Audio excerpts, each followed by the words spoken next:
গত 12ই জানুয়ারি ছিল বীর সন্ন্যাসী স্বামী বিবেকানন্দর জন্মদিবস। তাকে শ্রদ্ধা জানিয়ে তার লেখা একটি ছোট গল্প আজ পাঠ করছি। গল্পের নাম ক্ষুধার দরবার।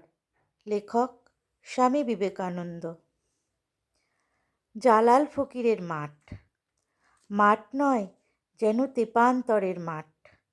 তেপান্তরের মাঠ কেউ দেখেনি, কিন্তু জালাল ফকিরের মাঠে একবার যারা গেছে তারাই সে মাঠের নামে ভয় পায়। চারদিকে যত দূর দুচোখ যায় কেবল ধু ধু মাঠ। কোথাও বাড়িঘর, লোকজনের চিহ্ন মাত্র নেই। পাঞ্জাব থেকে দিল্লি যেতে হলে সকল পথিককেই এই জালাল ফকিরের মাঠটি পেরিয়ে যেতে হয়। দুপুরবেলা সূর্য যখন ঠিক মাথার উপর ওঠে, সারা মাঠে কে যেন আগুন ছড়িয়ে দেয়। গরমে, জলতেষ্টায় অসহায় পথিক মাঠের মাঝে প্রাণ দেয়। মাঠের ঠিক মাঝখানে জালাল সাহেবের একটি ছোট্ট কুঁড়ে ঘর। কবে কতকাল থেকে ফকির সাহেব এখানে বাস করছেন তা কেউ জানে না। দেশে দেশে ফকিরের খুব নাম। অশিক্ষিত লোকেরা বলাবলি করে খোদার সঙ্গে ফকির সাহেবের নাকি কথা হয়। একটা মেয়ে নাকি ফকির সাহেবের দরগা রাত দিন পাহারা দেয়। আরও কত আজগুবি কথা। যা হোক, ফকির সাহেব সত্যিই বড় ভালো মানুষ ছিলেন, আর তার নাম থেকেই সেই মাঠের নাম হয় জালাল ফকিরের মাঠ। যে সময়ের কথা বলছি তার 30 বছর আগেও সেখানে ছিল জনপদ, শহর, নগর। কত ধনী মানি গুণী লোকের বাস ছিল, কত বাগ বাগিচা, কত ইমারত, কত কি ছিল। এখন তার চিহ্নও খুঁজে পাওয়া যায় না। মুসলমান বাদশাহের বারবার আক্রমণে ওইসব সোনার পুরী এখন মরুভূমিতে পরিণত হয়েছে। দিল্লির পথে কত পথিক যায়, কত সওদাগর চলে, আর তাদের বহু লোক জালাল ফকিরের মাঠে প্রাণ দেয়। মানুষের দুঃখ দেখে জালাল ফকিরের প্রাণে বড় দুঃখ। কি করে এই দুঃখ দূর করা যায়, সর্বক্ষণ তার মনে এই চিন্তা। কিন্তু কিভাবে? অনেক ভেবে চিনতে ফকির সাহেব ঠিক করলেন মাঠের মাঝে মাঝে সরাই বা মুসাফিরখানা তৈরি করে দিতে হবে। প্রত্যেক সরাইতে কুয়ো খুঁড়ে দিতে হবে। অসহায় পথিকদের জন্য কিছু কিছু খাবার রাখতে হবে। তাহলে পথিকদের আর কোনো দুঃখ থাকবে না, আর এভাবে মাঠের মাঝে তাদের ক্ষুধা তৃষ্ণায় প্রাণও যাবে না। কিন্তু এসব করে কে? অনেক টাকার দরকার যে। ফকির সাহেব সন্ন্যাসী মানুষ, এত টাকা পয়সা তিনি পাবেন কোথায়?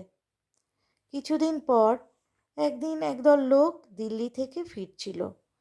তাদের মুখে ফকির সাহেব শুনতে পেলেন দিল্লির বাদশা নাকি একটা রাজ্য জয় করেছেন, আর সেখান থেকে প্রচুর ধনরত্ন নিয়ে রাজধানীতে ফিরে এসেছেন। গরিব দুঃখীদের মধ্যে কিছু ধনও নাকি বাদশা দান করেছেন। এই সংবাদ শুনে ফকির ভাবলেন, যদি বাদশা ইচ্ছা করেন তবে এই কাজটা অতি সহজেই হয়ে যায়, আর শত শত অসহায় পথিকের একটা মস্ত উপকারও হয়। এই ভেবে ফকির সাহেব একদিন দিল্লির পথে যাত্রা করলেন। রাজধানীতে পৌঁছে ফকির শুনলেন বাদশাহ এখন মসজিদে নামাজে আছেন। দাঁড়ি তাকে বলল, আপনি সোজা চলে যান, ওই মসজিদ দেখা যাচ্ছে। ফকির ধীরে ধীরে মসজিদের ভিতরে গিয়ে বাদশার জন্য অপেক্ষা করতে লাগলেন। একটু পরেই বাদশার নামাজ শেষ হলো। নামাজ শেষে বাদশাহ ভগবানের কাছে প্রার্থনা করতে লাগলেন, হে খোদা, আমাকে আরও ধন দাও, জন দাও, রাজ্য দাও, রাজত্ব দাও, সুখ দাও। এভাবে বাদশাহ অনেকবার ভগবানের কাছে নানা জিনিস প্রার্থনা করতে লাগলেন। তখন ফকির ধীরে ধীরে উঠে চলে যেতে আরম্ভ করলেন। বাদশাহ আগেই ফকিরকে দেখেছিলেন, তাই ইঙ্গিতে তাকে যেতে নিষেধ করলেন। প্রার্থনা শেষ করে বাদশাহ বললেন, ফকির সাহেব, আপনি কেন এসেছেন? কিছু না বলে কেনই বা চলে যাচ্ছেন? ফকির সাহেব উত্তর করলেন, আমি যেখানে থাকি সেখানে মানুষের বড় কষ্ট। তাদের সাহায্যের জন্য টাকা চাইতে বাদশার কাছে এসেছিলাম। বাদশা বললেন, তাহলে কিছু না চেয়েই চলে যাচ্ছেন কেন? ফকির বললেন, দেখলাম আপনিও একজন ভিখিরি, আপনিও টাকার কাঙাল। যদি চাইতে হয়, ভিখিরির কাছে চেয়ে কি লাভ? একেবারে খোদার দরবারেই চাইব। এই বলে ফকির চলে গেলেন। ধীরে ধীরে ফকিরের ইচ্ছার কথা, দিল্লি যাবার কথা, বাদশার কাছ থেকে টাকা না নেবার কথা মানুষের মুখে মুখে ছড়িয়ে পড়ল। একদিন একদল ধনী সওদাগর জালাল ফকিরের মাঠ দিয়ে পাঞ্জাবের পথে যাচ্ছিল। সে মাঠের পথে যারাই যেত তারাই ফকির সাহেবের দরগায় গিয়ে তাকে সেলাম করে তার আশীর্বাদ নিতে যেত।